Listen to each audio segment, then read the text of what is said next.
back this week in Airsoft Army. This is James, your host, and I've got Javier on the line here. Say hi, Javier. Hola, folks. All right, welcome to episode 4, guys. We are moving along and doing great, and we're glad you're here with us again.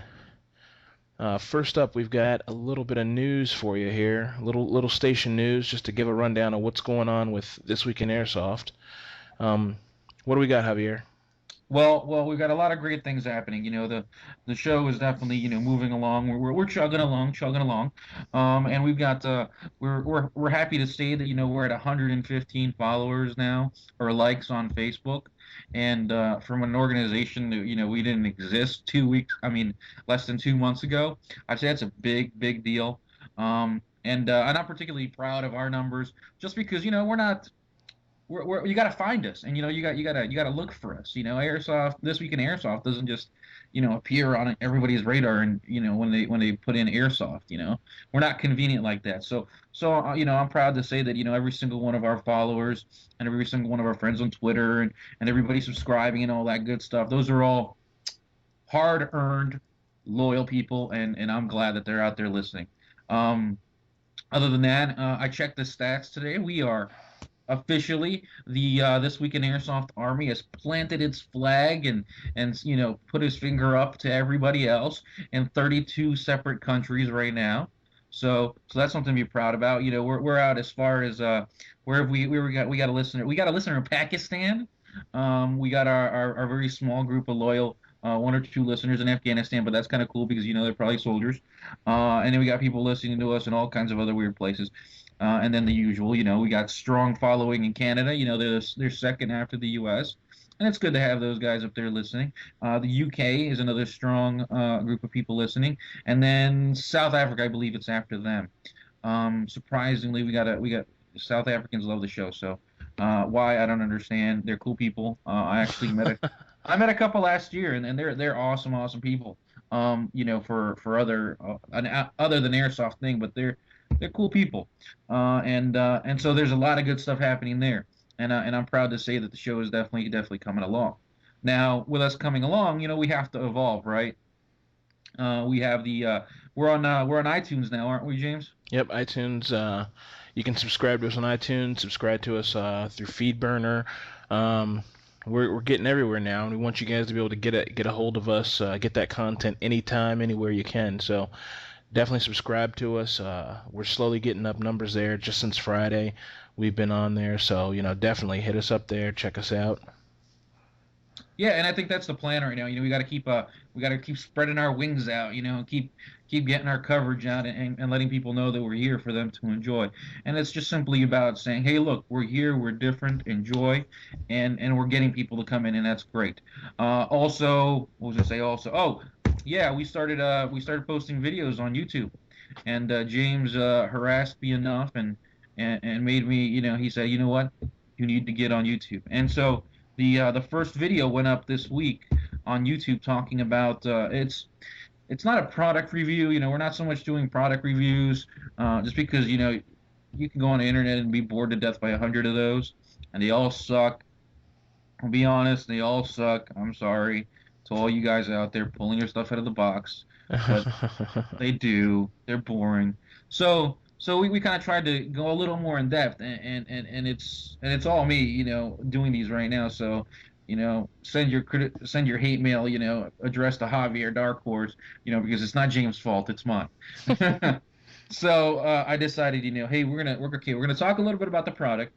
Everybody wants to know price points. Everybody wants to know if it's a good piece of equipment. Yeah, but more importantly, how many people out there have no idea how it really works? Or what it's really for. I mean, how many times, honestly, as airsofters, do we go into a store and we see a line of optics, let's say, and we look at them and say, that one would look cool on my gun.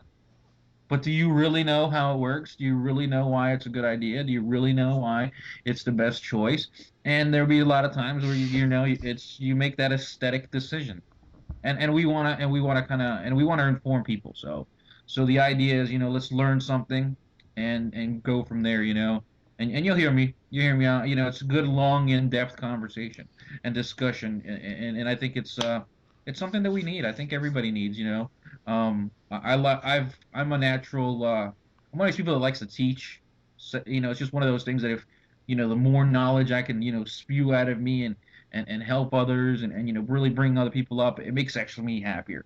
So I will say that that does it does bring me some pleasure there to do that one. As much as I don't want to be in camera. And guys, the stuff that Javier's talking about on the videos, it's not that there's a problem with open up the box of something and saying, oh, this is what's in the box and this and that. But there's a lot of guys doing that out there, and what This Week in Airsoft is all about is stepping up the game of Airsoft. We want to bring it to the next level. You know what I mean? So we don't want to do something that a million people have done, and we don't want to do something that you could see tons of those videos online, and it's a challenge for you guys out there who are making those videos.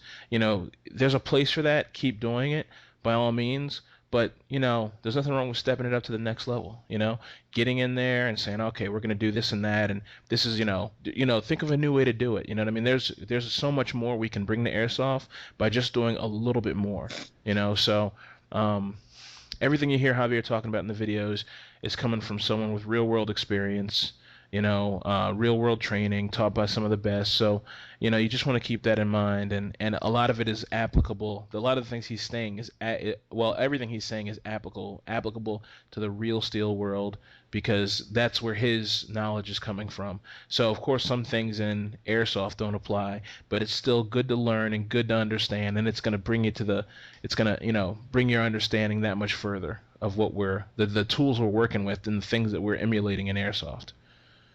That's true. I mean, it really is true because you know, there's a natural flow of a lot of people nowadays, especially your hardcore mill simmers that you know we start in airsoft and kind of make this big transition into real steel. You know, where they're like, oh, okay, you know, I'm gonna shoot more. I'm gonna retool my gear for real steel shooting and all that. And it's important that I think airsoft is good for you know when parents are like, oh, why should I teach my kids or let my kids do airsoft? It's important to let them do it because you know it's a good opportunity for you to impose those fundamentals and understanding of real steel, meaning safety wise and general operations and how you should handle things, you know, in a safe and correct manner. Well, that's learning and seeing our videos because I was in the army before I was ever in airsoft and I ever knew anything about it.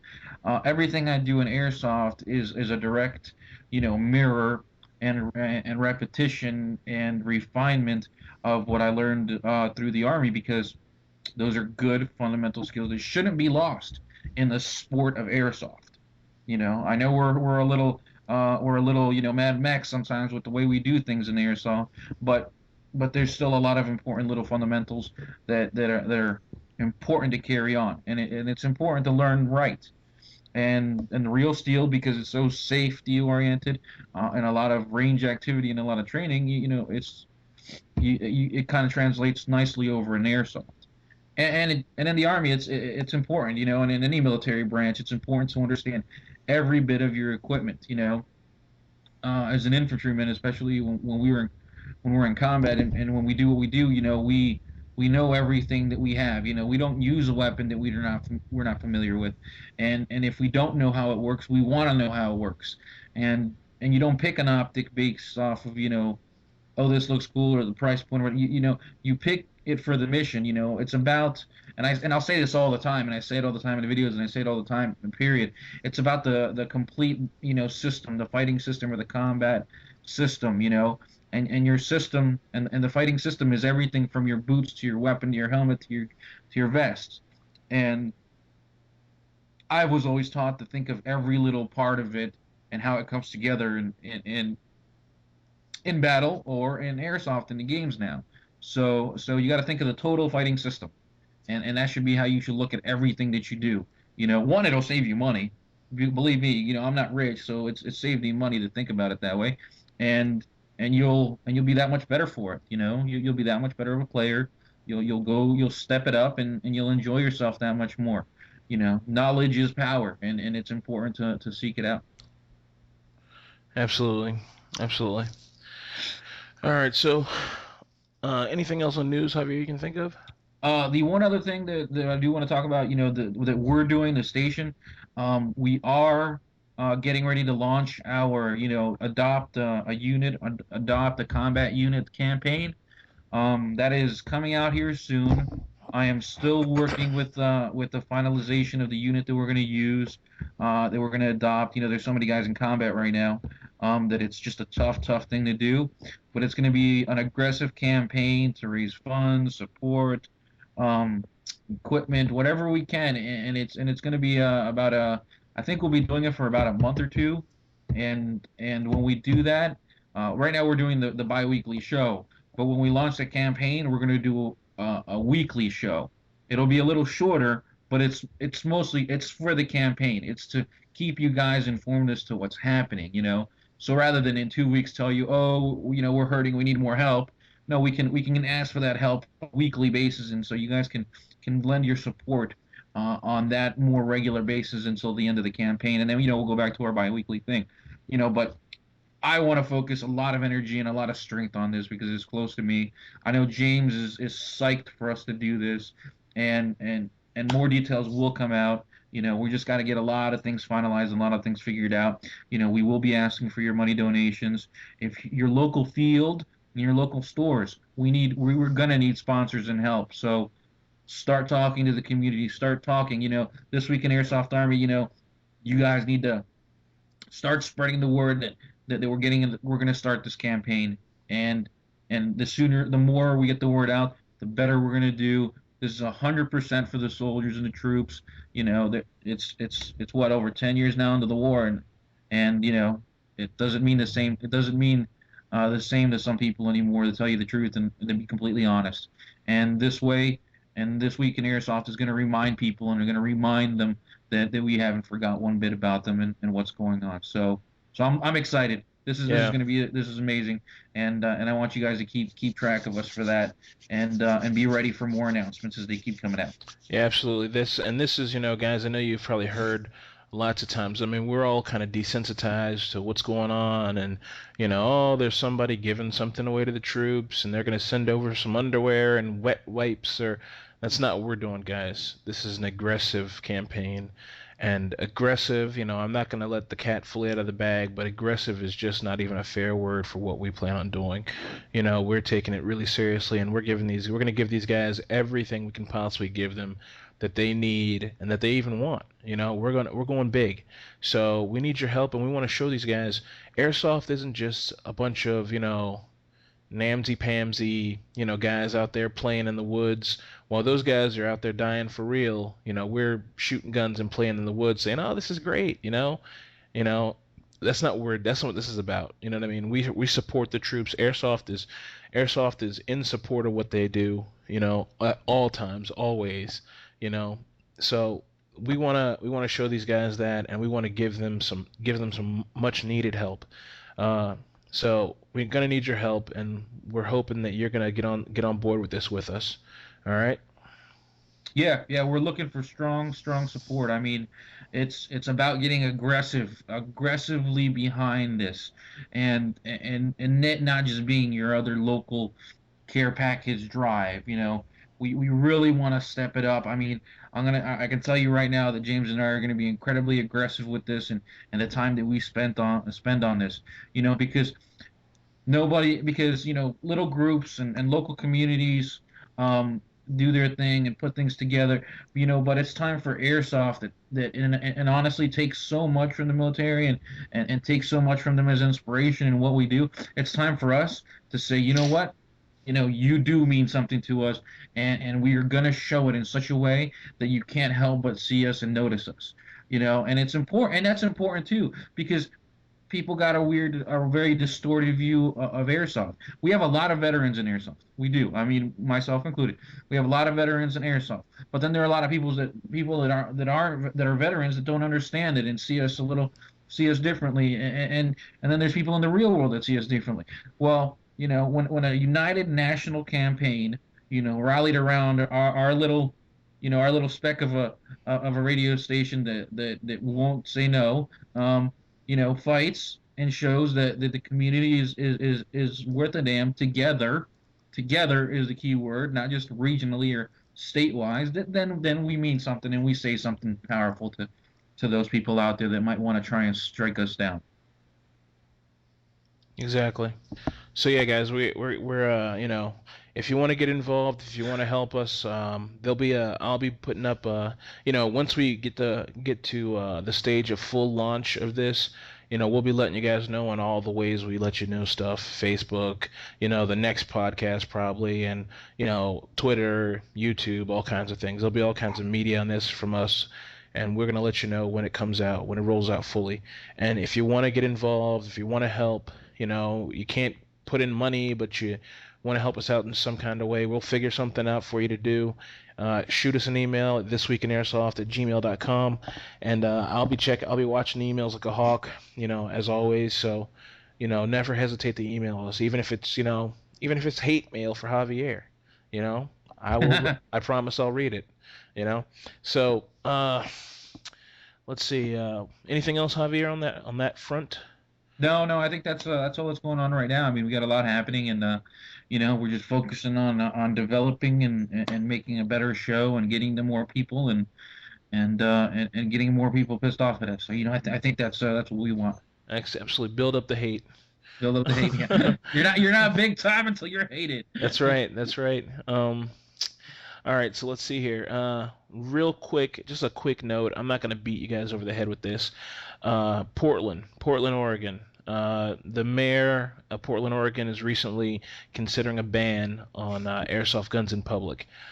Honestly, this is not really that big a deal because you shouldn't walk around with your airsoft gun in public anyway. But apparently a cop shot a guy. He's in the hospital right now because he had his airsoft gun. He said I can't think of what it was. Uh, but he had his airsoft gun out in public or something, and they got shot by the cops. So the thing is, guys, use your common sense. Put it in a gun bag. Don't carry it in public. Don't put it in your waistband. Don't take it to school. Okay, I know there's a lot of underage guys playing airsoft and having fun, and they're coming up in the sport. And the thing is, airsoft, if someone ever does a study, they'll find that airsoft players who play in operations are more responsible than people who just go to buy the gun at Walmart, take it home, and shoot in their backyard. You know what I mean? And there's nothing wrong with that, with that stuff. But you gotta remember, when you do stupid stuff like carry a gun out and around in public, and things like that, a hyper realistic looking gun like airsoft guns are, you're asking for trouble. Someone's gonna get their eye put out, and that's the lightest thing. The worst thing that can happen is, you get shot by a cop, and then a police officer, who, I believe 1% of the times officers use their gun in line of duty 1% of the time. But God, that would suck if you're a cop and the one time you pull your gun out this year is to shoot a 12-year-old kid, and paralyze him or kill him. Okay? So you guys got to realize, it's not just, yeah, we're doing the sport of airsoft harm, but you're doing police officers harm, you're doing the county harm, you're ruining families. We got to be smarter about this, okay? If you have an airsoft gun and you have a jerk friend, okay, treat your airsoft gun like, and I've never heard anyone say this, but I'm going to say it now. Keep your airsoft gun out of the public eye, even in your house, okay? Don't leave them laying around, only let people you trust see them, because you know what? My personal greatest fear is that someone's going to take one of my airsoft guns, a kid's going to take it, or someone else is going to take it and try to stick someone up and get shot, or any number of crazy things that can happen. So we got to be responsible, guys. Treat them like real guns all the time. Okay, put them in a safe place. Keep them out of the view of an idiot cousin or your weird creepy uncle. You got to use your brains here. Because just because you're responsible doesn't mean other people are. They're gonna think that's a great way to do some harm to somebody or to rob some place. We got to be smarter. We got to be a lot smarter about this. And I'm not gonna beat you over the head about it, but we gotta be safer. We're endangering airsoft. My dad was a cop for 24 years, and he shot I think he shot two people, in 24 years, and one of them he was off duty, you know. But man, you want to talk about like soldiers, they're exposed to a high level of basically, excuse my French, crazy shit. Okay, of all kinds. Like war is hell, literally. But a cop is a little different. Because cops no don't necessarily see that high level of stuff that goes on. They're under stress, but they don't see all the stuff that like maybe Javier saw overseas. But I can only imagine if you go from being a regular person, you're a cop, oh, it's a good job, I got it, I'm protecting people, then you have to shoot some kid. I can only imagine how that would screw you up in the head. How you think, man, could I have done something different? Where did I make a mistake? We got to be smarter, guys. Okay, we got to think about all the repercussions of this stuff. All right, I'm Well, off and my that soapbox. I mean, and that cop's got to live in that community.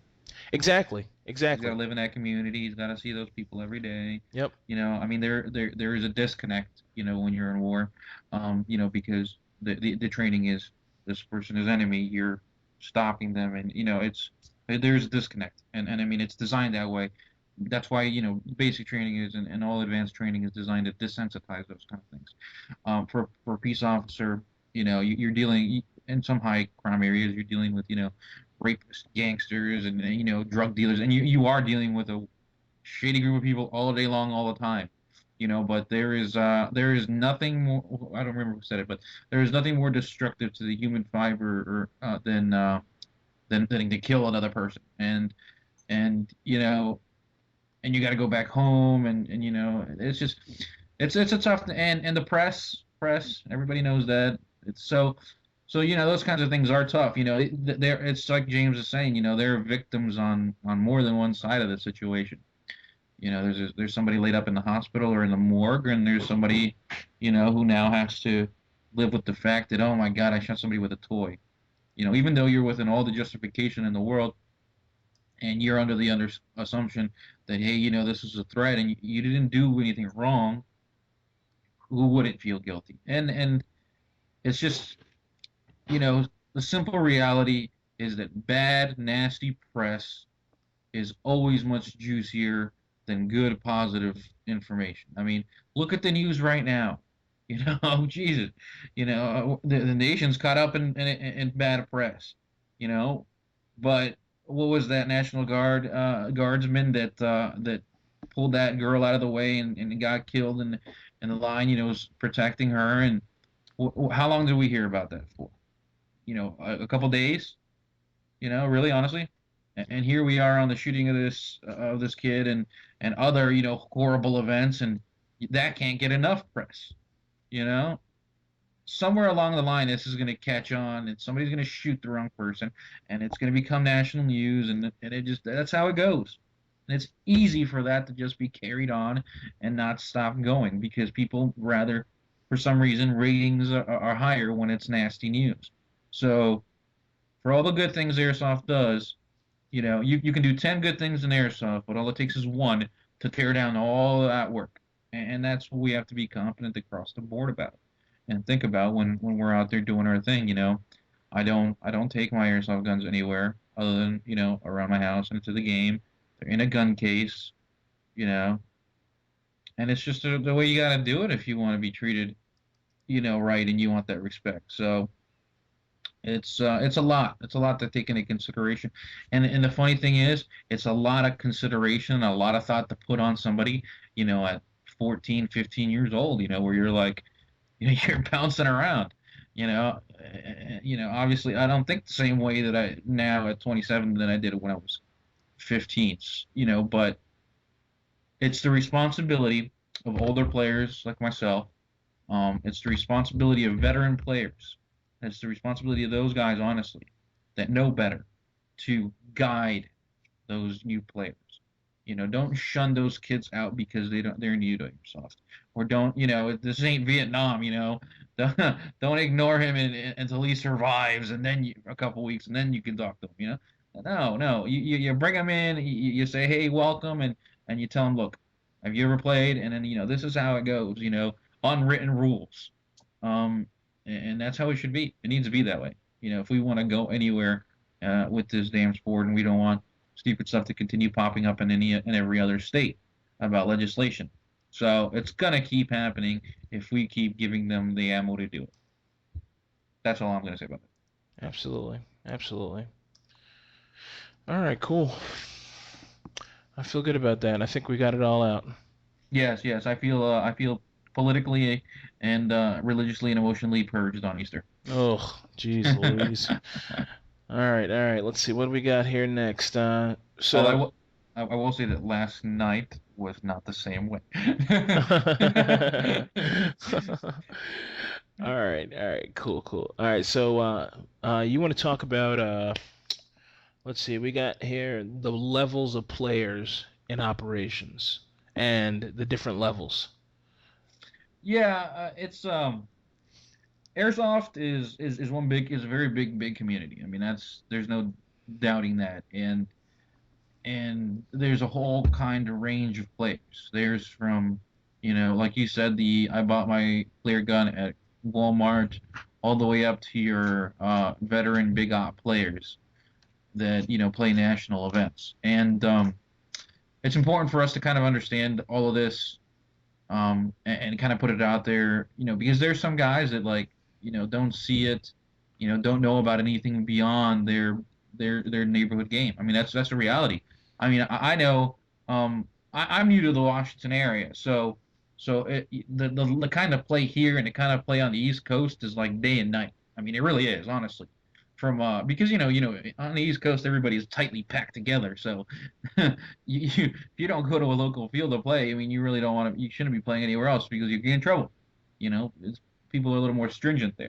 Out here, people got land, so there's a little more off the cuff action. But but yeah, and then that's the thing I met here when I started talking to people. Nobody, people are like, okay, I do my weekend game, and there's a local game at the local paintball field, or a local indoor place if you can find one. Those are few and far between nowadays with the economy.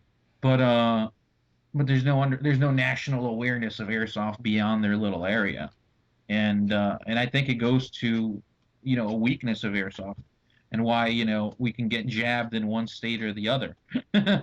legally, because there's no national awareness. So I figure most players, you got your backyard players, you know you got your backyard players, which is where I guess most people start with their soft gun from Walmart or from online. They'll be like, hey, they found airsoft online. Then you got what you have here is you have your meetup groups. You got organization group people that organize on groups to meet up, and some meet in regular locations, some meet in non-regular locations, and the locations usually are private land of some kind. They might be some kind of organized facility, meaning like a paintball field, but there's no, there's no big organization. There's nothing. That's about as far as it goes, and everything is worked through those social groups.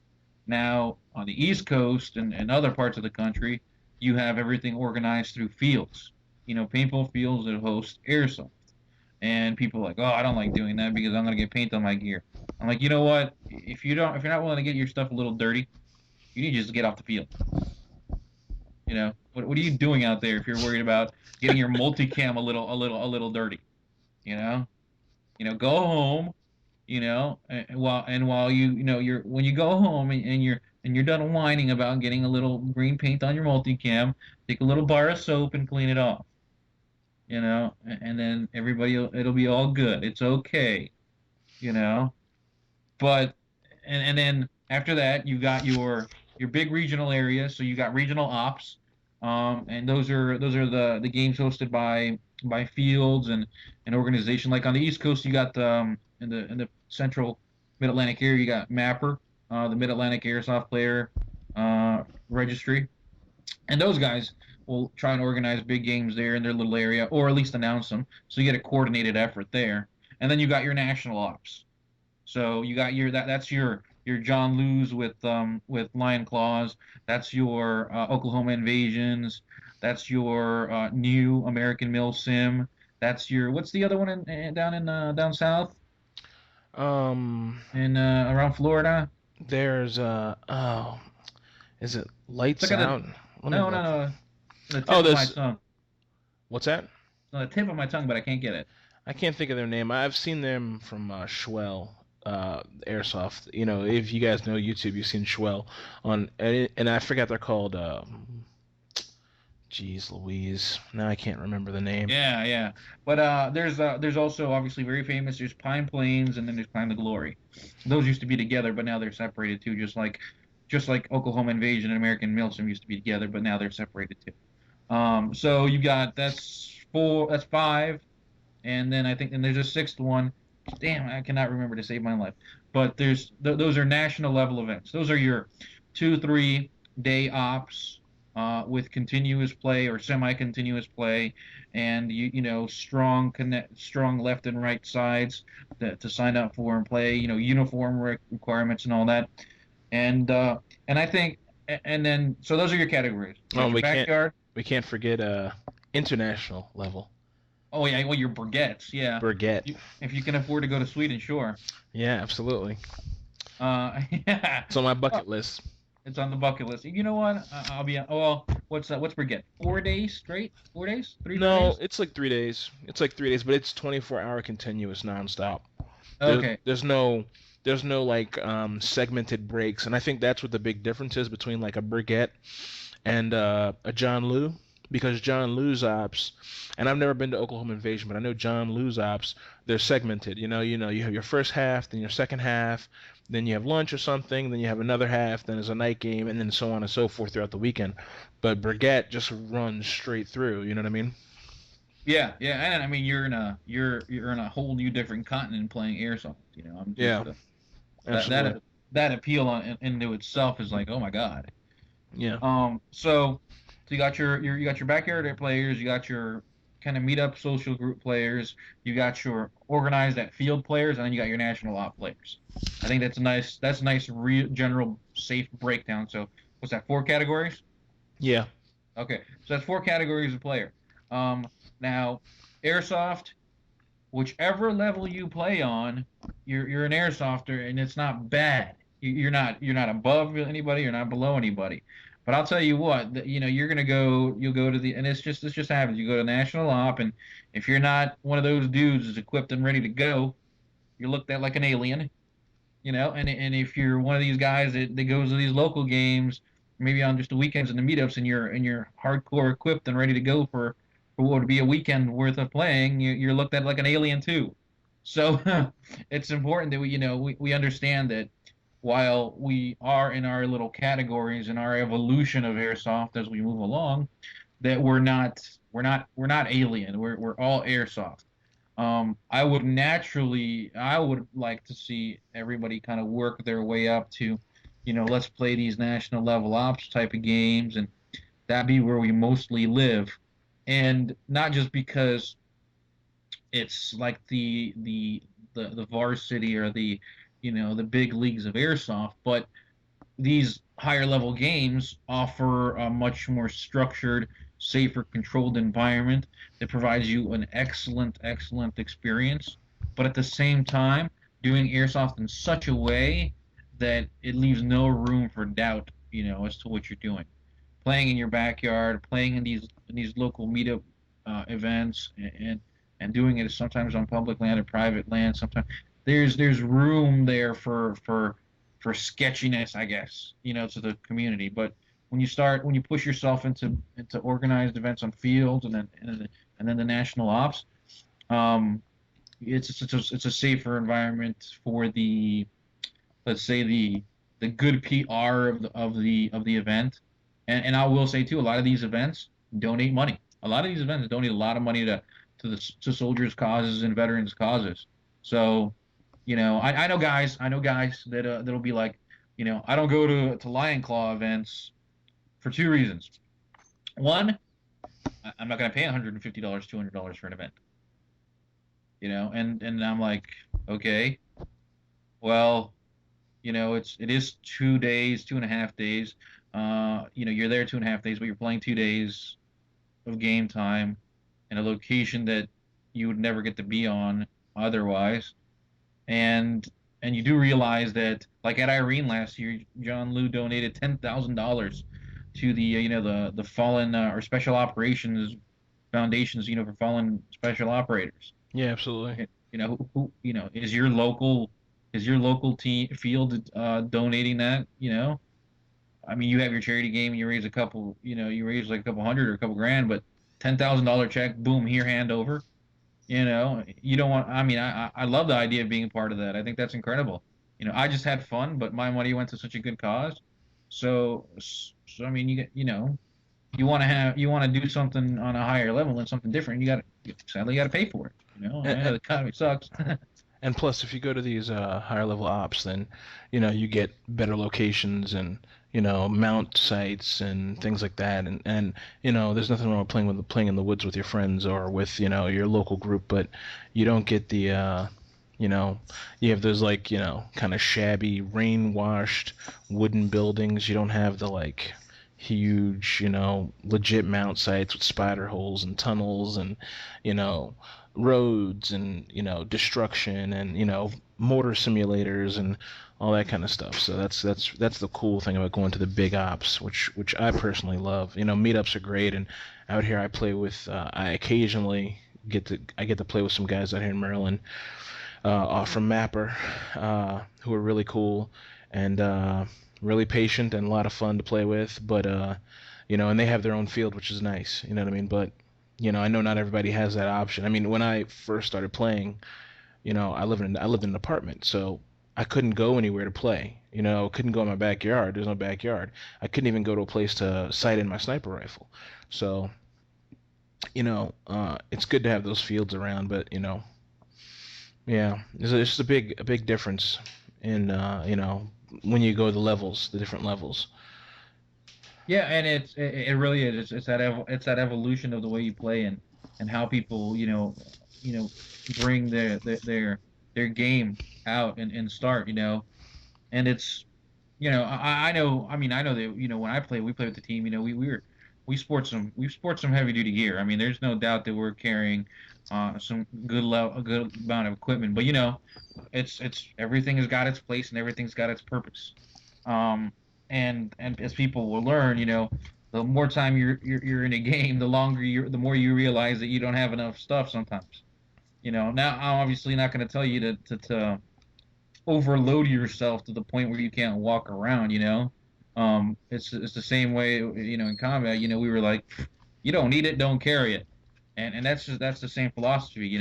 But then a lot of guys still see even what you got there, and they're like, "What, man, you got all this stuff," and that's just the natural evolution of people's play. Um, and it's important that that we just keep we got to people don't. It's like there's a lack of information. I mean, there's like it's a broken down telephone here where just information isn't getting up right. You got kids that are kind of stuck in this phase and rut of airsoft, and you're trying to bring them up higher, and it's important for them to know that there's more out there. There's more out there for you, and get out there for it. Even if you only do one cool big event a year, that's like the highlight of your year if you get out there. And everybody's got something nearby them. The line clauses all over the damn country. Climb to Glory and Pine Plains is up in the Northeast. The Oklahoma guys and American Milsim are in the Midwest. So it's everybody's got something geographically near to them enough to they can make a little bit of a drive. And look, And guys always say, I don't want to go. It's too far away. And let me tell you something. There's nothing more fun than getting in the car, riding with your buddies up there, staying in a hotel, dicking around, having a good time, playing airsoft. There's nothing more fun than that. You know what I mean? And I know not everyone can afford to make these big trips and all that kind of stuff. I mean, Javier's flying a bunch this year, putting dogs in a kennel, all kinds of things. It's going to be expensive for him. So not everybody can do that. But, if you can get a carpool together with some guys from your local forum and hit the big ops, Mapper has what are they called? Oh God. What is it? A Mapper Expeditionary Force? Yeah, the Mapper Expeditionary Force. So they, The speaking, MEF. Yeah, MEF, and they get together and they send a squad to most of the games. Even if it's just a squad. So if you guys put together a little group, and travel. It's always fun. There's nothing wrong with it. I mean, we had Irene. There were guys from Canada there in Indiana. And they sent like it's like 12 of them or something like that, and they had some kind of combined squad from a few different teams.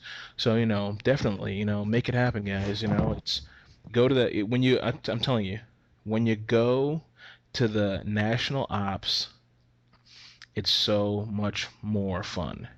And I mean, yeah, there's things that are good or bad about the national ops, but to go even just once just to see what it's like is worth it. If you go, there's local ops, like we have a few local ops here that are fun. Crimson Sun last year. I guess there's a few. One at the end of this month, or one that I just missed actually. That was in Maryland. That was a lot of fun. That everything I've heard about it was said it was good. So there are ops out there you can go to, but once you go to those local ones, the taste for the next level is going to be like even more. You know what I mean? We're lucky out here. We have a place out here that has a nice field that when they host big ops there, they have like structures and things like that, and they have like a village and all kinds of stuff. It's pretty cool. But I know a lot of guys, you go to a field to play and there's nothing out there except for some tires and stuff like just weird stuff like that. And sometimes it's great to play in a field, but sometimes you want that like oomph, that next level. So Yeah, I mean, players should always want more. I mean, we should keep wanting more, and it's all out there for us to want. And this is the other thing that kind of gets me, and I don't know, and it really gets me, and I don't understand it. I've talked to guys up here, and I talked to guys in other places. This is all over the place. I got guys that'll be like, well, I don't go to Lion Claws because a really good buddy of mine that I trust with my girlfriend naked um, said that it sucks. Really? Really? Since when do we go off of what somebody else is saying when we're deciding anything? How do you make a decision just because somebody says a good trusted friend of mine says it's not worth it? well, I'll tell you, me and Javier and I, we had an experience at Northern Lights, uh, where a bunch of guys who were who were the second platoon, and we're not going to drop any names, but the second platoon, their platoon leader just left. First platoon, first platoon. First platoon, first platoon, their platoon leader on the Freedom Fighter side, he just left. He just went home and said F it, you know, and I think I have a good idea why he made that choice, but at the same time, you're playing Airsoft, you've paid your money to come out, what, you're going to throw away $200 or $250 or whatever you paid, then you got guys who, honestly, they're depending on you to lead them through this. You are the lieutenant of that squad. You're supposed to carry them through, give them some direction, you got new airsoft players, new guys in your team. The thing to do is not to just roll out and leave, you know but everybody's going to make their own decisions, about how they feel about these games. I'll tell you something. I can tell you for sure there are good things and bad things about national ops, but I guarantee you, go once, you're going to like it. You're going to have to manicure, your experience, but, Javier can tell you, he went to Lightning Strike and he basically made his game. He made it good. There's things about it that were probably bad or good or whatever, but he turned it into what he wanted to turn it into. And that's what we did at Irene. We turned it into what we wanted to turn it into. We had the whole place in Irene. We had it locked down when we were there, because we were just in a pivotal position. So, it's just like, you got to create it yourself. Don't listen to what someone else says. Go experience it. Irene is fun. People love Oklahoma Invasion. I'm excited to find out what American Milsim is going to do. There's some of the guys from Oklahoma Invasion from Milsim events. I'm sure they're going to do some amazing things. The guys in Florida. All the videos I've seen that Schwell has put up. They have like a fun indoor field or indoor place they play. Up in the Northeast, you got Pine Plains. You got massive MAASF, I think, is the forum. But there's a guy I don't know. Oh, GM SOG, Green Mountain Special Operations Group. They have a field and stuff, and the games that they do look off the hook. Now I don't know how big how many players there are, and if anybody's out there, hit me up. Definitely if I'm saying something wrong, educate me. But the guy who posts the videos and he's on YouTube is Dan DeMan, I think. If you email me, I can let you know what his YouTube channel is, so you can check him out. Good quality videos, and the ops look like a lot of fun. And he has helicopters and all kinds of stuff. You know what I mean? So, there's so many awesome experiences out there that can take your airsoft to the next level. You got to get on it, check them out. Don't be afraid of these big national ops. Don't be afraid of guys doing big ops. If you have to pay the money, hey, F it, pay it. You know what I mean? How many? Good. And then, although that's what it is. I mean, I think people are like they're so afraid to try something new. I don't know. I mean, it's like you're doing airsoft. There's nothing conventional about what you're doing here. So why don't you will yourself to the next level? And there's a lot of teams out there. Everybody and their mother was forming a team. But get out there, get out there. Yeah, there are guys, and I know and I know how it is. When you're a high profile team, there are guys out there chomping to take a piece of you. And they go out there, be that new, not rugged, that new team that just got themselves together and said, hey, we're gonna practice 1 day a week and drink 6 days a week, and go out there, get yourself registered for one big op and go out there and have fun and get yourself a big chunk of M7 and chew them up, and get a big chunk of GMR and chew them up if you can. Those guys are used to it. You know. So I mean, it's the airsoft is airsoft in a big way, in one big general term, but then it's these four different little areas, and because at level 1 all the way to level 4, I guess there's no real communication and there's no real general understanding of each other. One piece gets in trouble for something the other part does. So there's a frustration from guys that play big games and organized games at people doing the things the way they do them in their backyard or just meetups, because we're doing this, and these are the same guys that are fighting. The more passionate you are, the higher up you are in the game, the more you fight for the rights of the way the game should be played. So what's happening is a frustration, and rather than just be frustrated, that's why we're working so hard to talk to those lower levels and or just earlier stages. I don't want to call lower levels because you're not lower. Those earlier stages of airsoft evolution, and bring them up into this, and that's why James and I preach the wonders of big games and how they're the greatest thing on the planet. And James is right. At Northern Lights, and I got to correct him a little bit. The guy didn't leave. The guy just quit for a while. And I guess he took an extended break. But you know what? I was the lieutenant for the other platoon. I sadly was left taking over his dudes. And I don't mind doing that because it's a lot of fun, too, to me. But, there's somebody counting on you. And that's it. People like John Liu and the guys at American Milsim and Oklahoma and all of them, they give you a canvas. They give you a blank canvas set in a really cool place. And a semi-storyline, because at the end of the day it's Airsoft, and storylines go out the window pretty quick. But they give you a blank canvas, and it's up to you to paint that picture, whether it's going to be good or bad. I've been in horrible situations where I was like, why am I here? But you know what? It's just like James said. I took it, turned it around, and said to myself, I'm playing in a place that I'll never play again, or rarely play, and it's my opportunity to make everything and anything of what I wanted this weekend.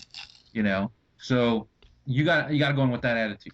If you go in expecting something because I paid $150, $200, I should get the most wonderful experience in the world prepackaged to me, then I don't know where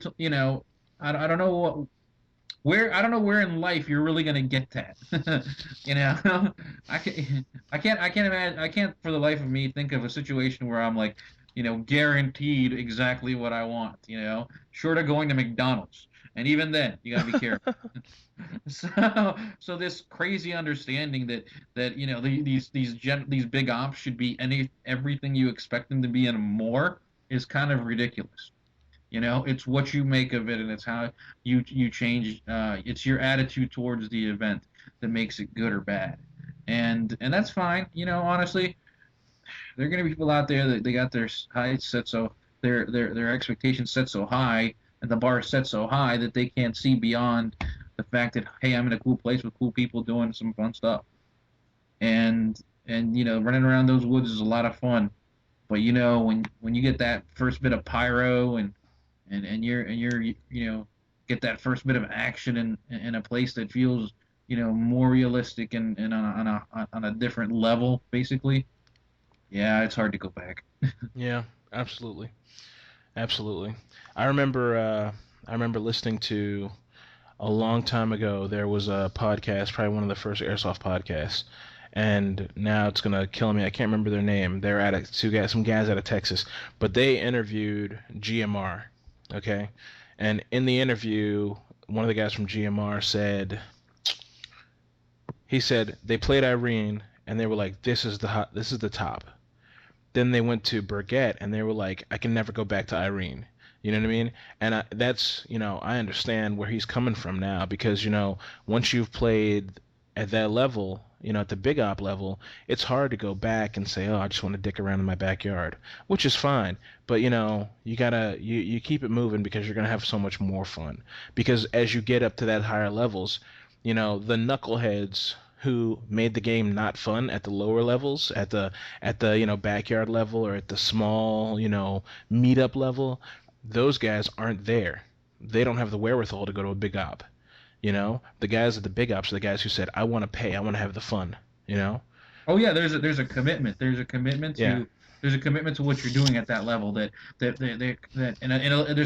little bit of a professionalism. There's a clarity. There's a I went to a meetup a couple weeks ago, and I'm trying to get things organized, and I'm like, go here, come on guys, let's do this, and because everybody kind of does their own thing, it's the lone wolf mentality of everybody. No, I mean at these big games, you take your role, you take your position, and you will yourself to the command, and they help you have a good time that way. And whether you're in charge or subordinate or whatever, you've willed yourself to the environment in such a way that your gameplay is much more and more enjoyable. All those factors of hot guns and safety and people being being dicks to you or whatever, or the uneven plane of a kid that just bought his first airsoft gun and a guy that's running a Sistema or a Polar Star. That unevenness is tilted back in favor or back in the balance, and that's important because you're gonna have guys that are like playing are trying to get in the airsoft and getting into it, but they keep getting hammered and nailed and basically owned, and it's not as fun of experience, honestly. If you're going out there getting nailed all the time and you're not getting any better at it and you're just not growing beyond it, are you really gonna want to keep doing it?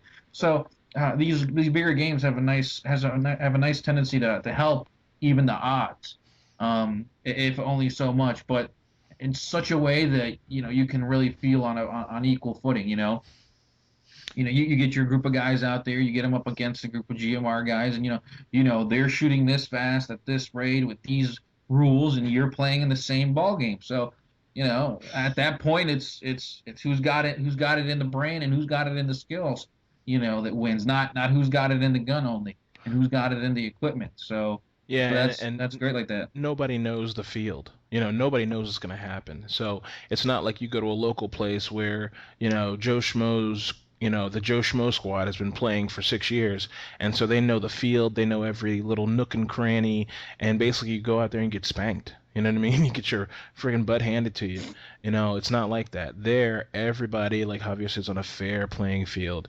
There's nobody who is gonna own you outright because you could catch somebody off guard just as soon as anyone else could. You know what I mean? You could have a tight squad, doesn't matter. If they're not thinking, they're not doing it right, and you come in and you're doing it right, lone wolf, you're by yourself, you can still get them. So, That's how Yeah. it is.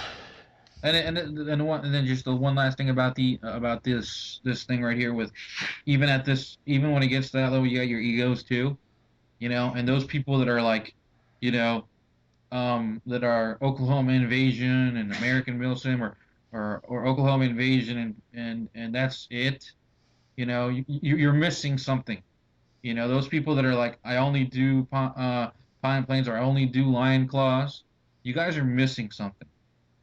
Because the game template doesn't change. It really doesn't change from event to event for within a producer. It's important that guys, you got to, producers, try and talk to each other, and this is a reality because everybody's in business, But the reality is that we should be promoting it across the board. Everybody says they're promoting it across the board when it comes to those producer levels, but at the end of the day, if you could set fire to the opponent, you might do it. Okay, we know you people. So, but the players need to get out of that mentality too. We need to stop looking at the promoter in our local area or the big promoter that we like as the only option in town. I'm a big supporter of Lion Claws and what they do. But you know what? I am very much looking forward to hitting several of the American Milsim games next year on my schedule and going to Oklahoma Invasion and doing Pine Plains. Next year, if I do anything from Line Claws, it might be just Irene, and that's just kind of the one game that you love to do. But you know, you gotta be more than just the one producer, kind of guy. I mean that you're limiting yourself horribly. Come on. Right, right, right. And we love John Liu. He's a great guy, and you know, uh, he puts together good ops. But there's a lot of great things out there. So if you guys are playing at that Milson level, and all you ever do is go to Oklahoma Invasion, you know, I know producers have beef between each other. Apparently, we've been slowly discovering that this producer doesn't like these guys, or these guys don't like this guy. But go to a John Liu op. Go to Lion Claws 10 out in California. Go to Irene. Go up to do one of the Northeast. Go do a Pine Plains. Definitely you got to push yourself out there and stretch your limits. Don't just be a one trick pony. All right. Javier, you got anything on this one? Anything else on this one? No, no, I just people, let's evolve. Let's evolve. Evolve airsoft in general, and then evolve within the community, and let's bring other people up. We airsoft is one big thing, but airsoft is all these different parts. Now let's consolidate them a little bit. All right, cool, cool. All right, sounds good to me. Uh, you got anything else, Javier? You said we were gonna go over tactics today in comparison. Well, I wanted to, but we've been some chatty Cathys again today, so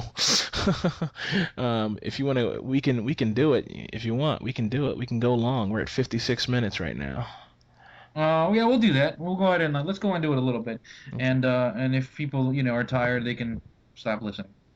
You better freaking not. I'll be at your house. Better listen all the way through. Uh, James is one of these cyber hacking kind of guys. He's an IT dude. I'm a blunt instrument. James is one of these hacking guys. So you better watch. So everybody that's watching and not watching, everybody that's listening, he's tracing everybody back. that's right. I am. He's like a little mini NSA. All right, all right. Okay, so yeah, so next topic, we're talking airsoft tactics versus real world. Where the two meet, where they don't meet. You know, what applies, what doesn't apply. A lot of things, for me, a lot of things you see guys do in the airsoft world. Like me, I'm kind of like a pet peeve, like Nazi about like certain like gun handling things and stuff like that. Like to me, I'm all into like how realistic you can make it. So, uh, like even though because AEGs don't have any blowback, we will hold them. A lot of guys will hold them, and you'll see kids, or adults, whoever, holding guns up above their shoulder, in a non-realistic way, and that drives me crazy, you know, because to me, I'm like, well, let's get into it, you know what I mean? And you should, and plus, it's just good doctrine to shoulder a weapon properly. You know what I mean? Why start learning the wrong technique? Because the fact of the matter is, a lot of airsofters are gonna play with real guns. This is in China, this is in Japan, where airsoft is an alternative to real guns. This is America, so a lot of guys who play airsoft are gonna use real guns. So let's not learn bad technique. Like to me, airsoft is a great training tool. You know, it gets me. It gets me a lot of time with weapons that I would never get to lay my hands on, even if it's just in a fake way, you know what I mean, or just a a simulation way. So, to me, you should always be training. When you're playing airsoft, you should always think, oh, I'm training. I'm getting good weapon handling skills. You know, and I like the fact that people are like, okay, whenever like the guy from what's his name? Eric from what's his name? Double Tap Radio. When he starts a show, he always goes over the gun handling, gun safety rules, and that's where an airsofter's mind should be. It should always be like, this is a loaded weapon. It's always loaded. Don't aim it at anything you don't want to destroy. You know what I mean? And a lot of people don't take it that way, but that's how we have to be. So little things like that drive me crazy when I see guys doing that stuff. And I know a lot of things in airsoft don't translate to the real world.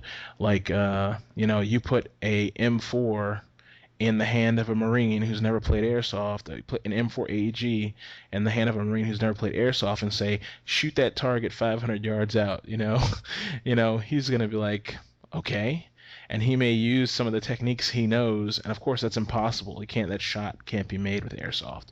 You know what I mean? You can't put one of those guys in an airsoft reality and say, okay, this is similar to what you know. It's not. You know what I mean?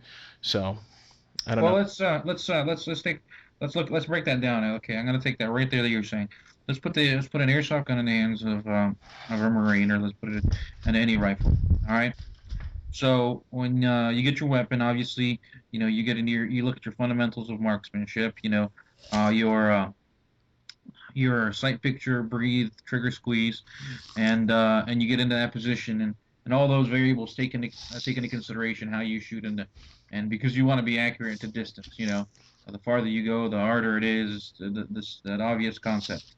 Now with airsoft AEGs, obviously because of the limitation of the distance, that doctrine seems to be lost in a sense, for two reasons.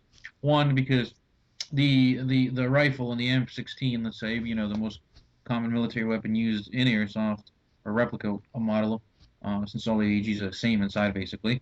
No difference between an AK AEG and an M4 AEG, but the airsofter is going to get a high cap of 350, 400 rounds, a mid cap of anywhere between 75 to 150 120. round, Yeah. 120 rounds. Yeah. Yeah, I mean, I use mid caps of 175.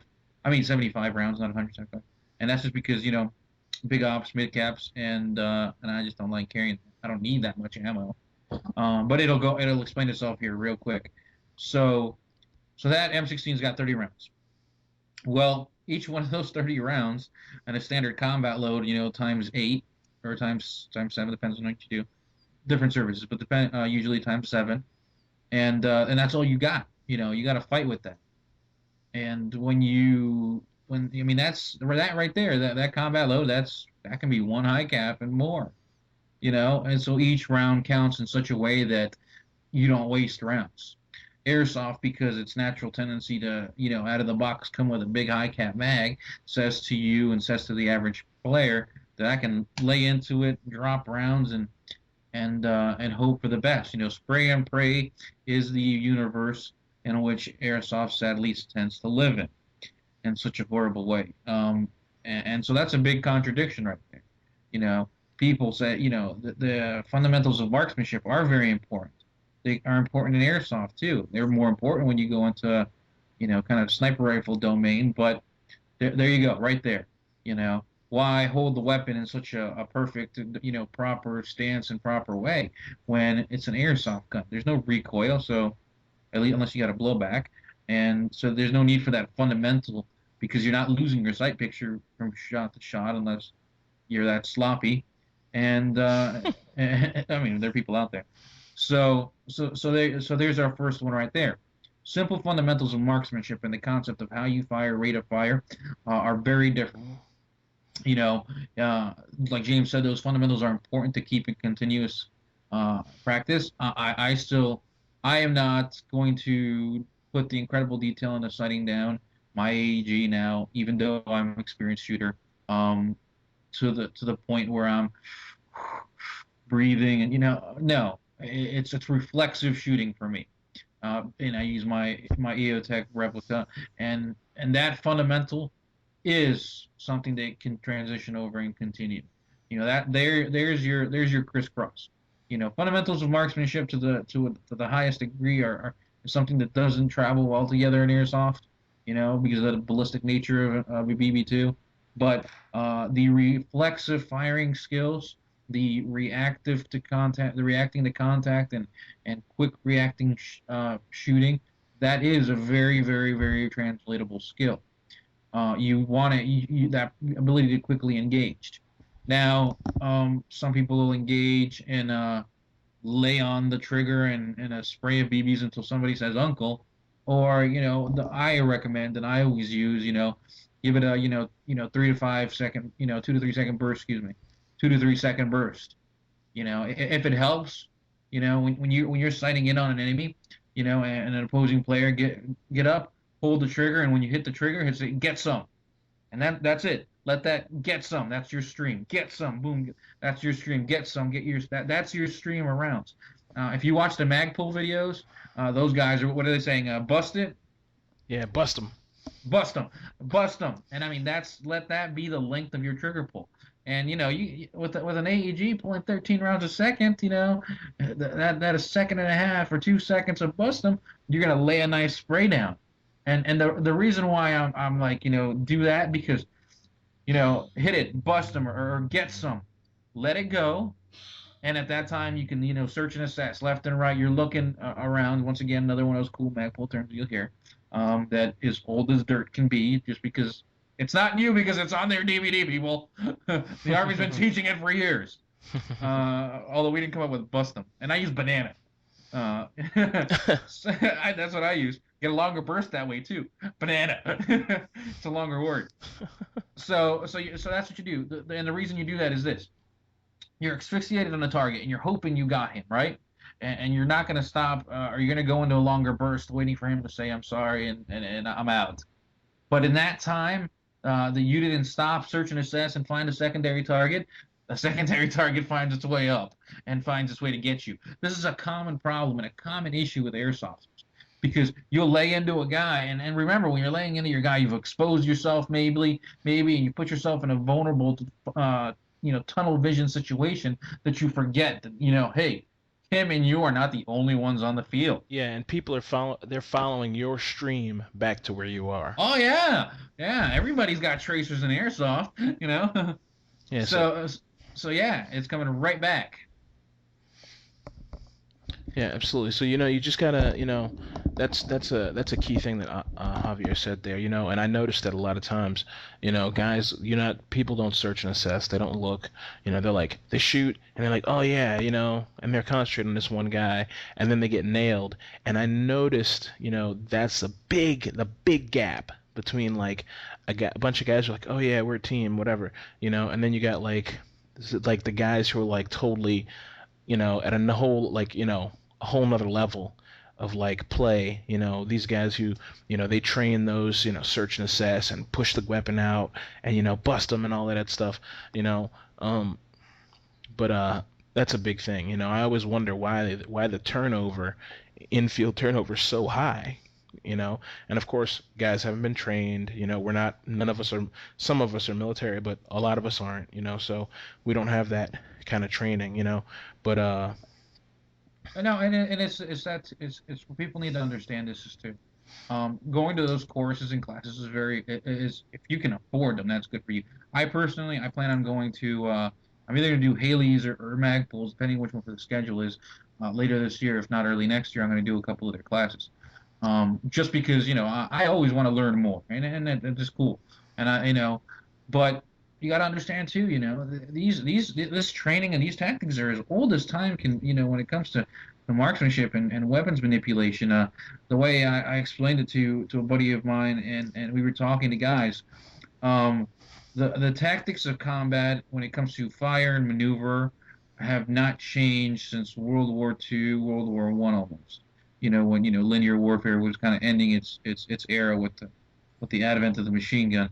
But um, so these guys aren't reinventing anything. They're repackaging it, refining, and that's what warfare does is refine, and they're really good.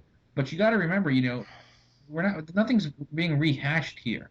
And I think airsofters forget the fact that warfare has been around for so long that just pick up a book. I mean, honestly, you can start there.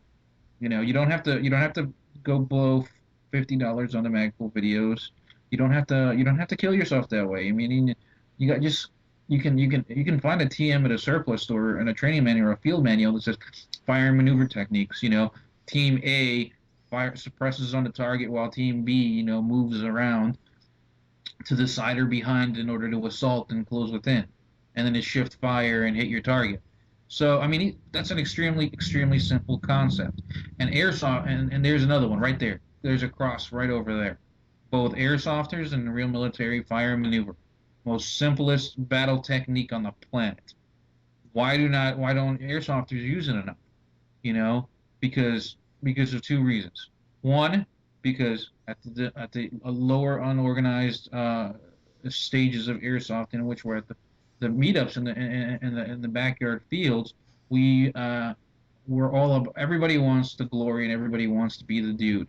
We all want to be the man, and that's cool. I mean, that's American society in a general, a type A society in general, not everybody, but in general.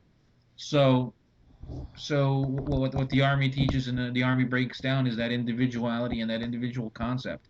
And advanced teams do the same thing. GMR guys, M7, and other teams. I know in our team, I do a really good job of trying to break that down because in order for you to be successful and happy with whatever role in your mission, you have to understand that whether you were the guy guarding the backpacks or the guy leading the raid, you had a vital part of the mission. So, going back, to fire and maneuver, one team suppresses fire. And that suppressive fire allows for a distraction if you can maneuver your other element stealth in a stealthy manner or simple control of the enemy in order for you to circle around and assault. Now, airsoft is kind of unique in the sense that everyone has an automatic weapon, and in the army and the military in the military training, you lead your suppression and your assault with your highest casualty creating weapon, which will be your automatic, your belt feds and or claymores or whatever, and you lay that initial heavy fire and then coordinate the fire from the rifleman so everybody doesn't run out of ammo at the same time. So it's a bit of a dance there. Airsoft can simplify it down to a very basic level, to a level that you're like, why aren't you using it even more? Because everybody's rocking these 100+ round mags or 300 plus high caps that you can lay into to the enemy for a good couple of minutes to the point they're like, I'm getting my head up, allowing you to maneuver a second assaulting force directly onto them because maybe they're behind cover or maybe they're you can't just this we're just going to lay rounds into cover and hope we get them doesn't work. You know, Fire and maneuver is for that reason. You lay your cover fire. That should be you suppress and take out whatever you can, but then your assaulting force has to come around and basically clean up or drive the attack forward. And it's a simple concept, very simple concept. So it's basically support by fire or keep their heads down, guys. And your attacking force or your assaulting force, go out there and clean them up.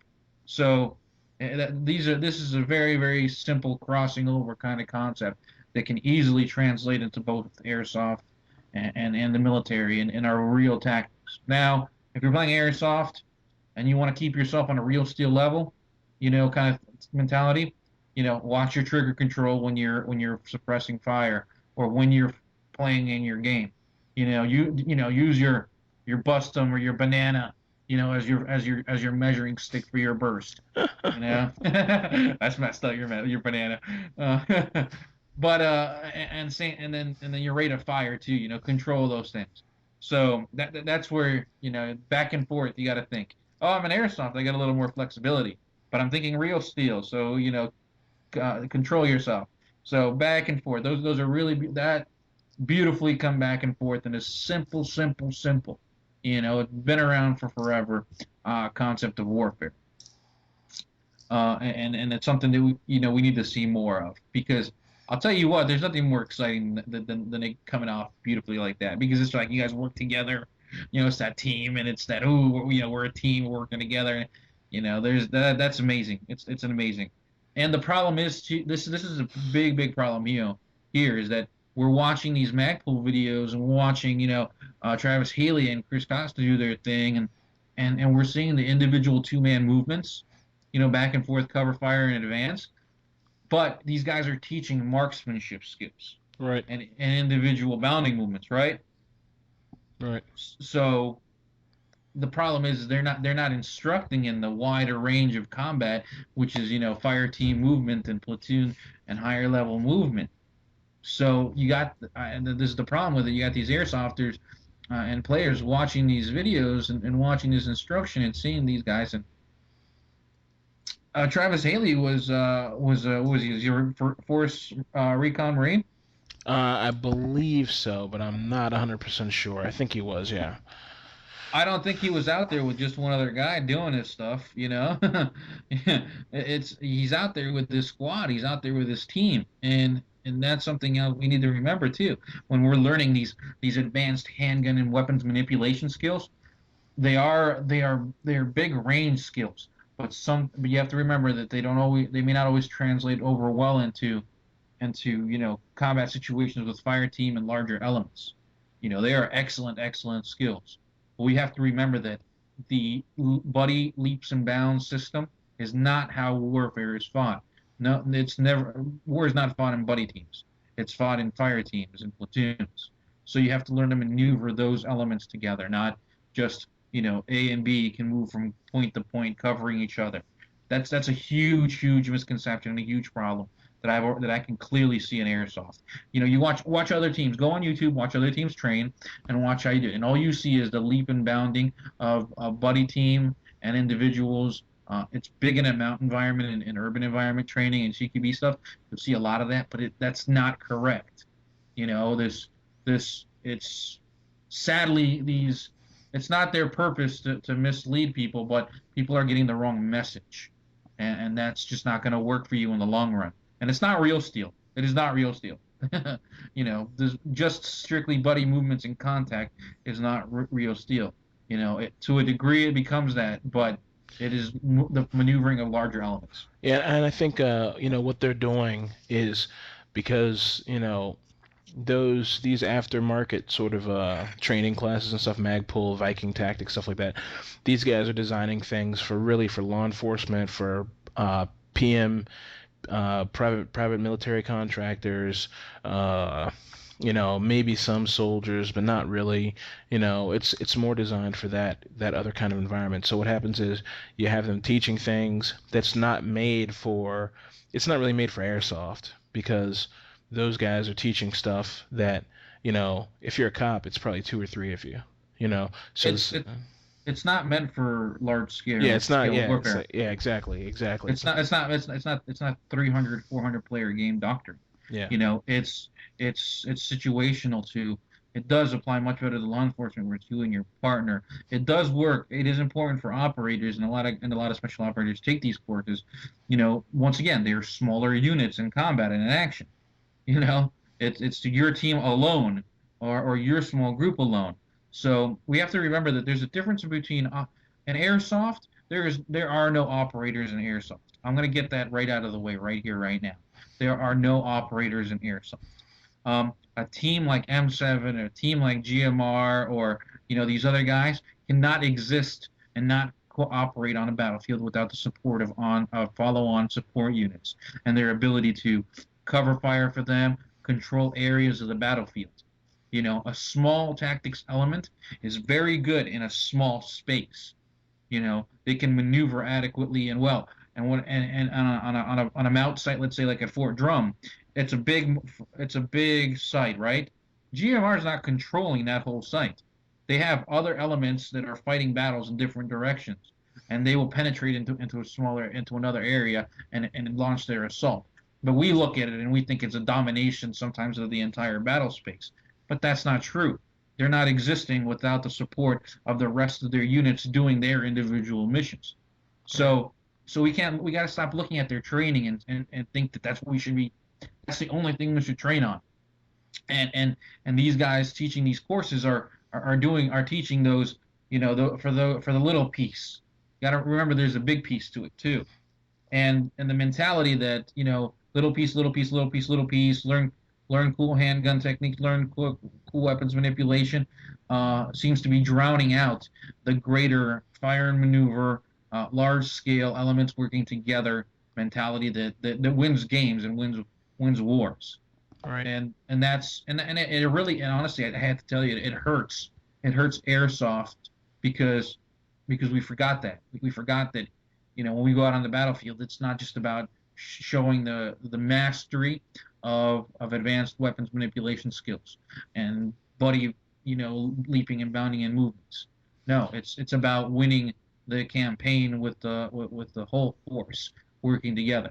So Yeah, being able to clear a weapon one-handed while laying on your side is really wonderful, and it might even get you some chicks, but it's not gonna win an Irene or, help get the objectives. You know what I mean? It's a really cool technique, but it's not, it's not the end all be all of what the tactics are behind this whole thing. And that's something like Javier says is very lost in airsoft. Guys don't, we don't think, oh, there's another, whole another unit that's over there doing their thing. If they weren't doing what they were doing, we'd have a foot up our butt right now. So, yeah, and that's it right there. Now, the last thing we're going to talk about, coming back for tactics wise, because we'll leave it at that. That's a lot to think about. Weapons manipulation and fire control, and then fire and maneuver is we're going to talk about. Is I want to talk about CQB and close quarter environments and mount tactics and training. Um, just about everything done in airsoft in real steel is translatable immediately over to it. Um, this is where the disconnect and the problems come across. Uh, Real steel coming to airsoft is going to do things in a very fluid, doctrine-based form that require form over speed. And because what form does is it prevents mistakes. And when, let's say, you're in a four-man stack coming through a door, you don't want the mistake of going the wrong way, flagging your man, shooting somebody in the back, or not able to engage a target because you're in somebody's way or somebody's in your way. So there's the form over speed is important. Now speed comes once form and technique and doctrine is engaged and learned to the point to where it's fluid and natural and it's been worked out. Um, and the training and I've done and I've taught airsofters and worked with them, and James, you've seen it. There's this natural instinct to want to run, run, run, run, run. We need in those kind of tactics, especially CQB environment where every muzzle counts. And when I teach it, when we talk about it in airsoft, I say that muzzle awareness is one of the most important things. And it's not because you're going to shoot your buddy in the back of the head accidentally or shoot him in the back, because when you do that, nothing's going to happen. But you know what? That's a muzzle out of the game. That's a muzzle out of the fight. I teach the fundamental understanding of CQB and the way it's been working for 15, 20 years now, as it continues to evolve. Still, because it is a relatively new form of fighting, in the scheme of warfare. Is left, right, take your corners, and the four-man stack into the rooms, and every man goes the opposite way, fields of fire. Um, what's happening and what I see happening is this, and sadly this is the problem with it. You got your guys that come into airsoft and you're watching too many videos online. and you're watching too much crap, and there's a disconnect in what you're picking up. Um, and then there's this fast, fast, fast, fast. Let's do everything quick, and in doing everything quick, so much is lost. So much is lost.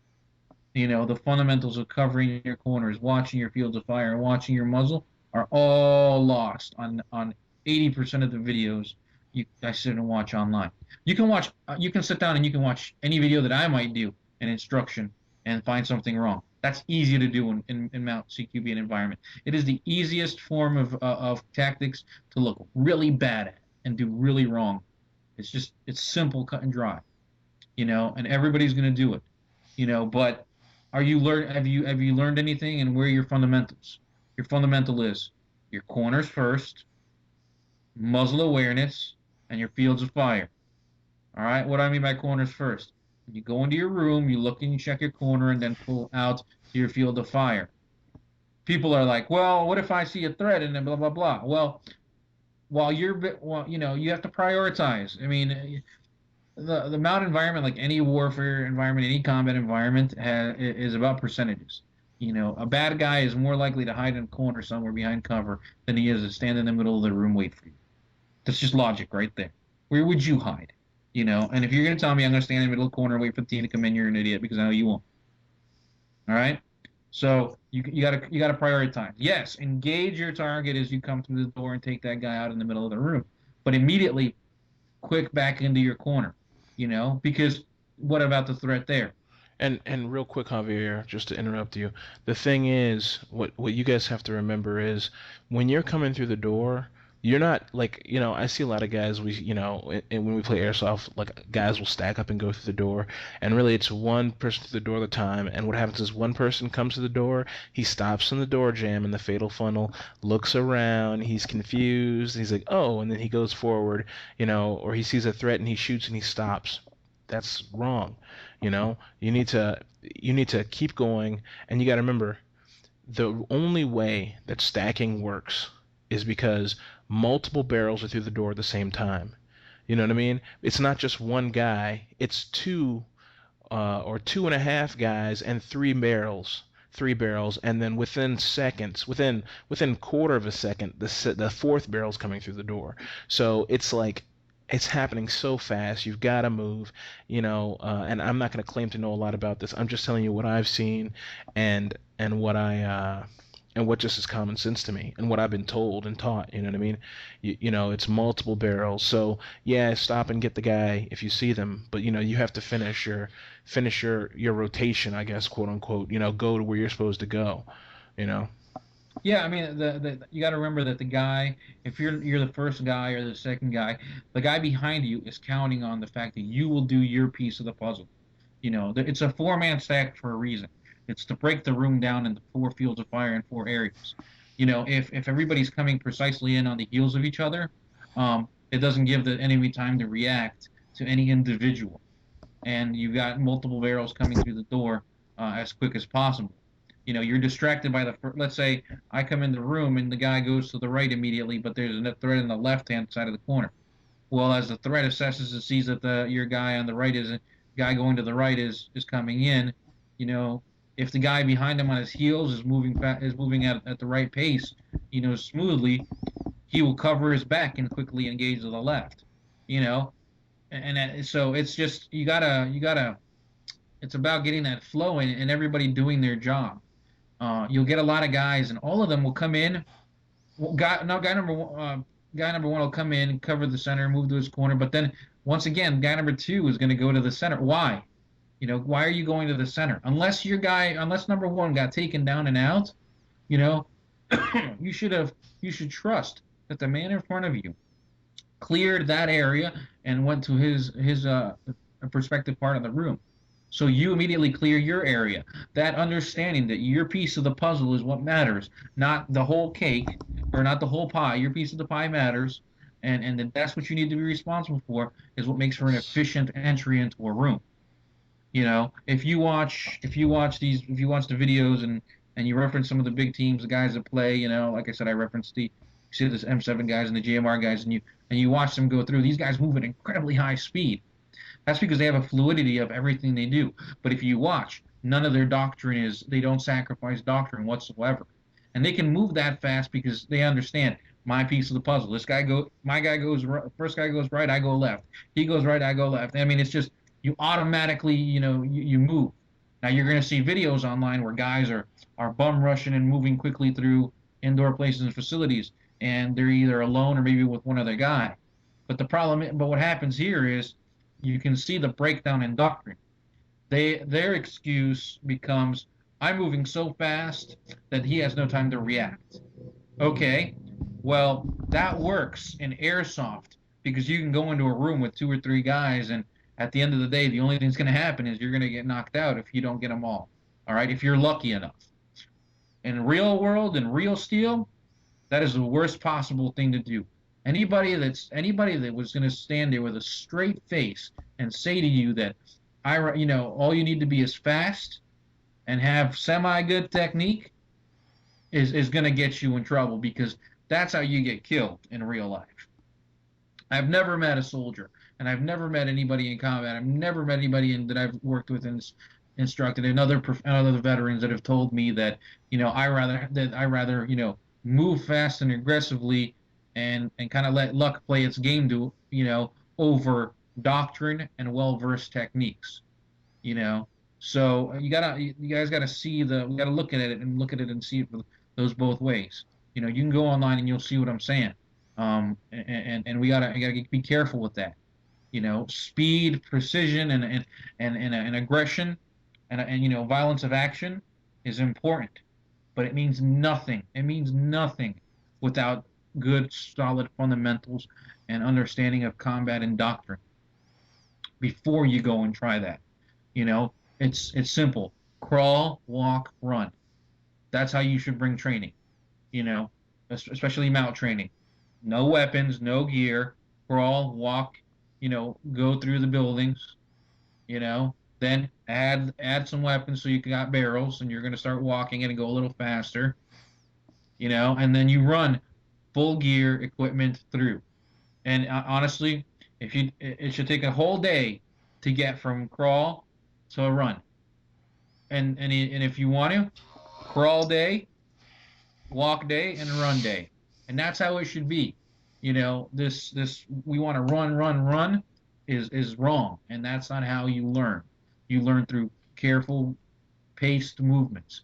And it makes me sad because I hear guys out there and I see guys out there that are, that say, oh yeah, you got to be quick and violent and speed of, violence of action, and you gotta be aggressive in your attack and all that. That's fine for airsoft if that's really all you want to learn. If you want to be the running gunner, that okay. Be that may, be that it be, but realize that if you want to ever transition those skills and get an overlap, it won't work. It won't happen. That's a quick way to get killed.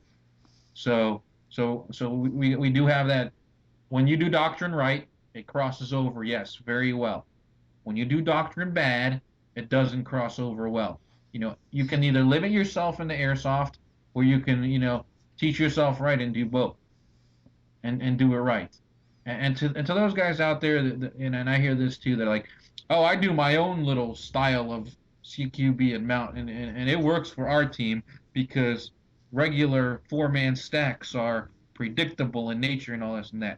There's a reason they've been doing it for 10, 15 years now, teaching it this way in the military, because it works.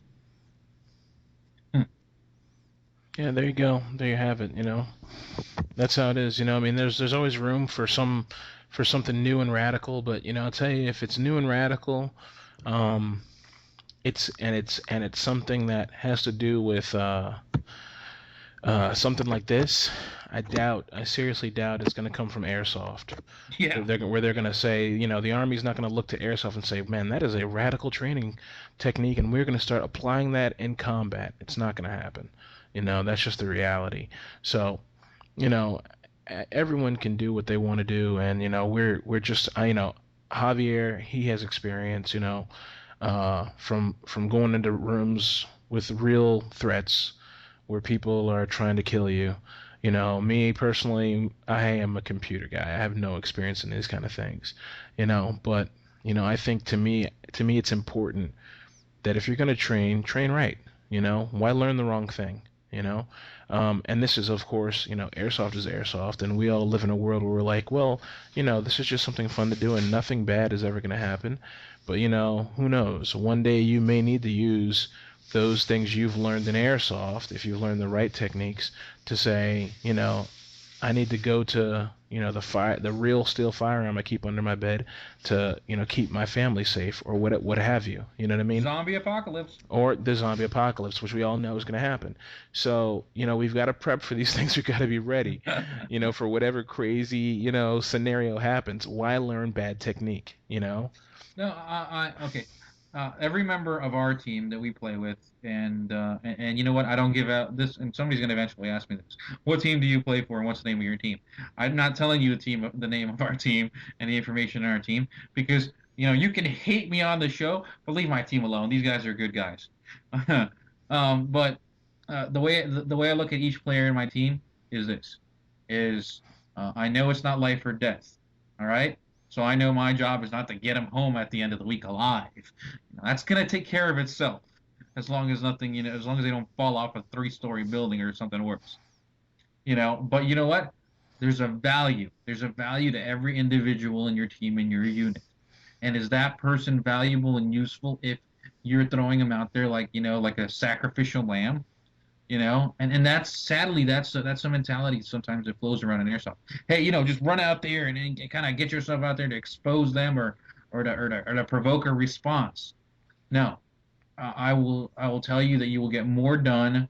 Your team will respect you more, if you treat them like each member is that more valuable and that important. Each man out of the fight should be a crushing blow to your team in a sense. Not necessarily when you're in action, but I mean it should be.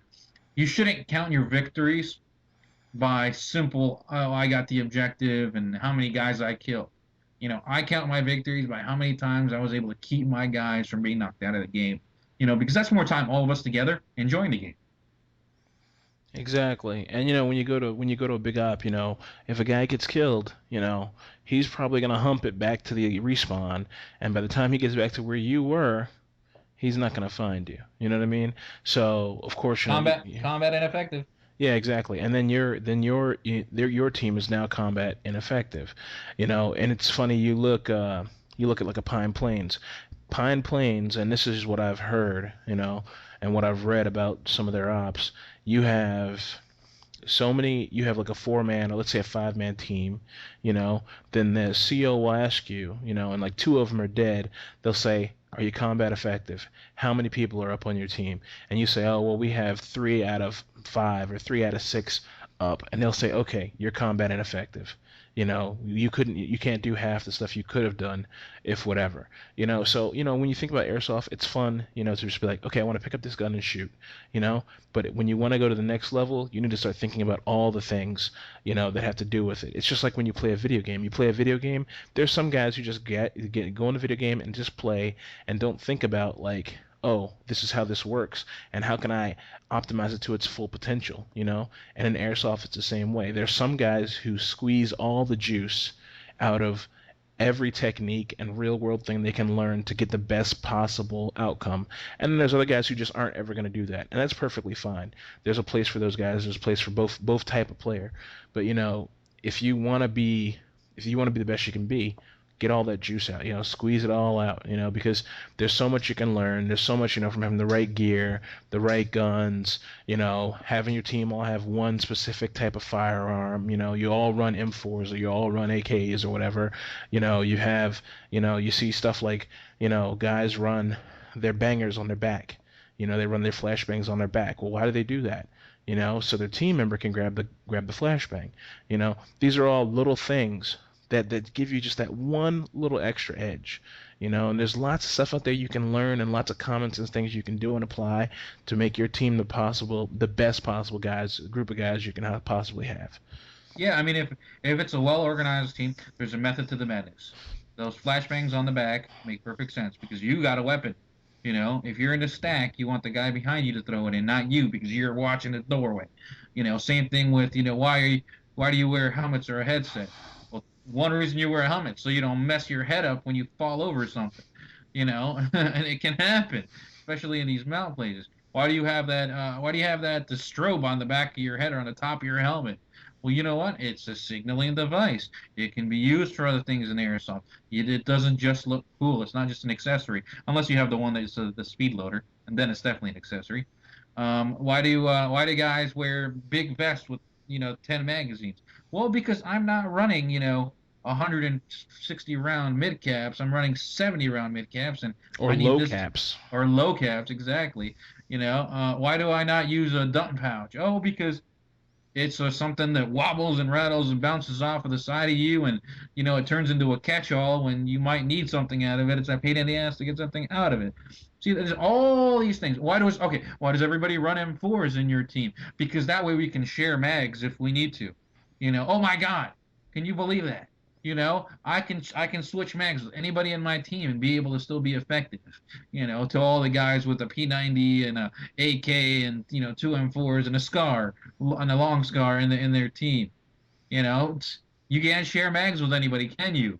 So when you run out of ammo, you got to reload. No, Yeah. see, there's a method to the madness on everything across the board. Why do I wear a headset? You know why? Because I've been shot in the ear and it sucks. So a headset, so a headset lets me communicate and it lets me keep my ears covered. And I'll do it at local games. I'll wear my headset even though I'm not talking to anybody. You know why? 'Cause I don't want a BB in the ear canal. And I don't want to wear earplugs.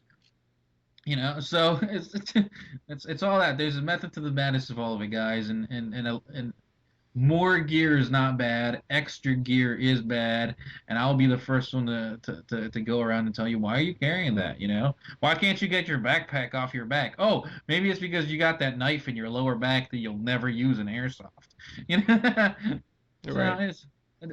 catching, hanging things up on you. So it's all good in that sense. You gotta think about it.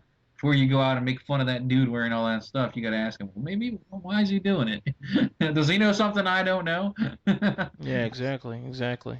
And the same thing with you got a ton of really cool gear. Don't down the dude that just got his stuff. You know, don't put him down. Elevate him a little bit. Tell him why you got what you got and help him out. So that's enough. Those are the three things about the tactics I want to talk about. Those are really simple ones. Weapon manipulation, fire and maneuver, and CQB. I mean, those are the bread and butters of airsoft, and no matter what level you play at, and across the board, pretty much. And it's important for us to understand how those things kind of go back and forth. I agree. I agree. All right. Well, let's close it up. Yeah, yeah. Well, let's go, man. We Been beat the talking too much. Yeah, we beat you guys about the ears today. All This right. horse is dead. That's right. That's right. All right, guys. So you know where to get at us. Facebook, Google Plus, Twitter, Twiya Airsoft, at Twiya Airsoft, Facebook, This Week in Airsoft, Google Plus, This Week in Airsoft. Uh, where else are we? Of course, the We're website. everywhere. Yeah, we're everywhere, man. We're in your freaking living room. Sitting at your table eating popcorn. See, No, that's but the that's the hacker James. See, that's the hacker James. no, but we check out our website, follow us on our website. Videos on Oh, YouTube. absolutely, videos on YouTube that you should see at least probably one or two a week. Probably we're working at the schedule. We think it's gonna be one a week, but we have lots of content to give you guys. And Let's put it this way. I am not an unlimited fountain of information.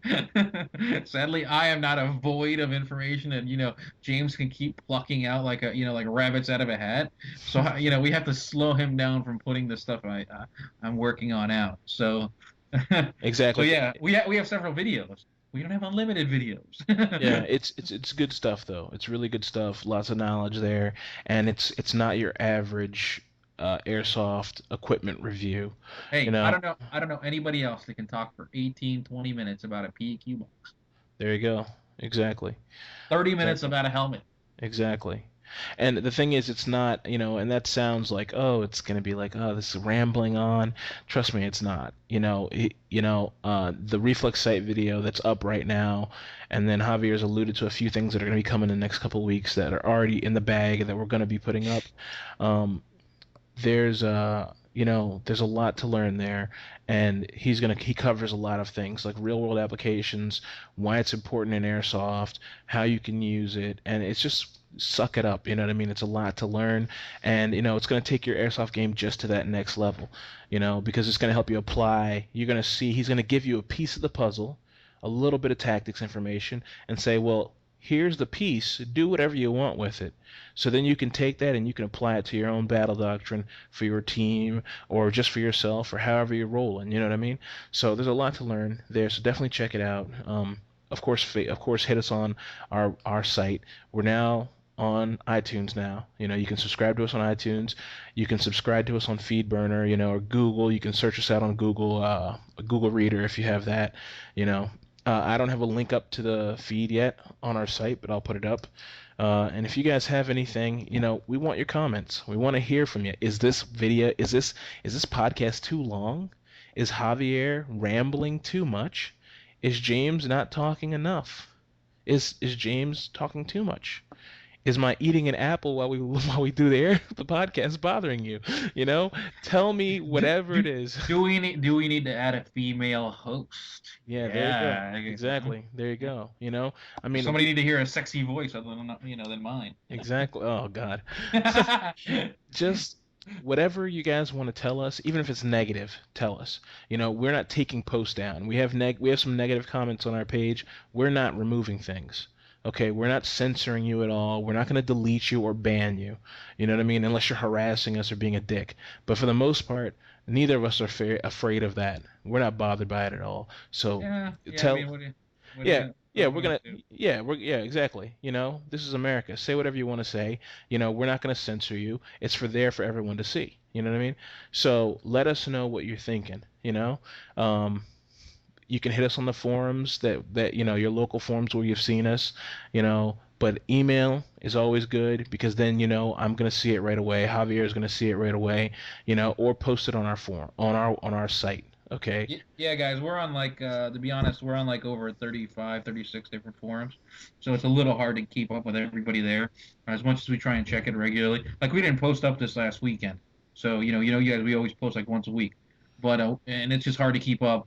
And but it's easier just email us directly. Yeah, but if you do post, I mean, we'll more than likely we're gonna see it because Yeah, we try to look at it. yeah, we check them once a week. If the forum alerts us that something's been changed or someone's posted, we'll see it and we'll reply. So there's always our door's always 100% open. We're just two regular guys. We're not some elitist weirdos. We're not celebrities. We're nothing like that. We're two regular guys. Our door is 100% open. If you need help with anything like South Florida, and don't forget, check out South Florida, guys. They're trying to raise that field up. We talked about it last podcast, so you can get out more information there. Yeah, let's definitely not forget about South Florida. Those guys are still in my thoughts and I want to say prayers with what they're doing. And honestly, and I didn't say this before, I'm expecting the invite for their grand opening to come down.